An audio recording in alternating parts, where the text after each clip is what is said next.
வணக்கம்.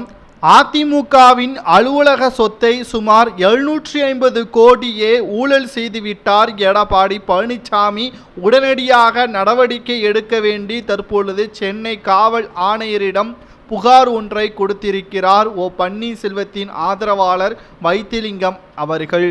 ஒட்டுமொத்தமாக அதிமுகவின் சொத்துக்களை சுருட்டுவதற்குத்தான் பொதுச் செயலாளர் பதவியிலிருந்து இன்று வரை பாதுகாப்பாக பதவியை தக்க வைத்துக் கொண்டிருக்கிறார் எடப்பாடி பழனிசாமி அவர்கள். இந்த ஒரு சூழ்நிலையில்தான் தற்பொழுது எடப்பாடி பழனிசாமி அவர்களுக்கு எதிராக பன்னீர்செல்வத்தின் ஆதரவாளராக இருக்கக்கூடிய வைத்திலிங்கம் அவர்கள் புகார் ஒன்றை கொடுத்துள்ளார்.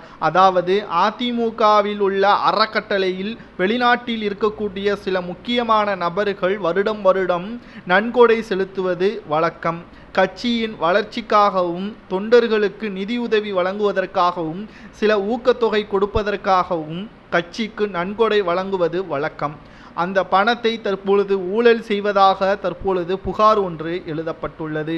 இந்த நிலையில்தான் எடப்பாடி பழனிசாமி அவர்கள் கட்சியில் இருந்து கொண்டு கட்சிக்கான சொத்துக்களை தன் பெயரில் மாற்றி வருவதாகவும் தனது உறவினர்கள் பெயருக்கு மாற்றி வருவதாகவும் இதனால் கட்சி மிக பெரிய அளவில் பாதிப்புக்கு உள்ளாவதாகவும் அதிமுகவின் ஏழை எளிய தொண்டர்களுக்கு உதவி செய்ய முடியாத நிலைமை ஏற்பட்டிருப்பதாகவும் எடப்பாடி பழனிசாமி அவர்கள் மாநாடு நடத்துவதாக கூறி 2 மாநாடில் மட்டும் சுமார் 150 கோடி ரூபாய் ஊழல் செய்து விட்டதாகவும் தற்பொழுது அனைத்தையும் விசாரணை செய்ய வேண்டும் என்று காவல்துறையிடமும் நீதிமன்றத்தில் மனு ஒன்றையும் தாக்கல் செய்திருக்கிறார். இருக்கின்ற பிரச்சினைக்கு நடுவில் தற்பொழுது எடப்பாடி பழனிசாமி அவர்கள் மீது ஊழல் வழக்கு பதிவு செய்யப்பட்டிருப்பதால் எடப்பாடி பழனிசாமி அவர்கள் நீதிமன்றத்தில் நேரடியாக ஆஜராகக்கூடிய நிலைமை உருவாகும் என்றும் பல கோடி ரூபாய் ஊழல் செய்து இருப்பதற்கு ஆதாரம் சிக்கிவிட்டால் எடப்பாடி பழனிசாமி அவர்களது பதவி மட்டுமல்ல அதிமுகவின் 2.5 கோடி தொண்டர்கள் வைத்திருந்த நம்பிக்கைக்கு எடப்பாடி பழனிசாமி செய்த மிகப்பெரிய துரோகத்தின் காரணமாக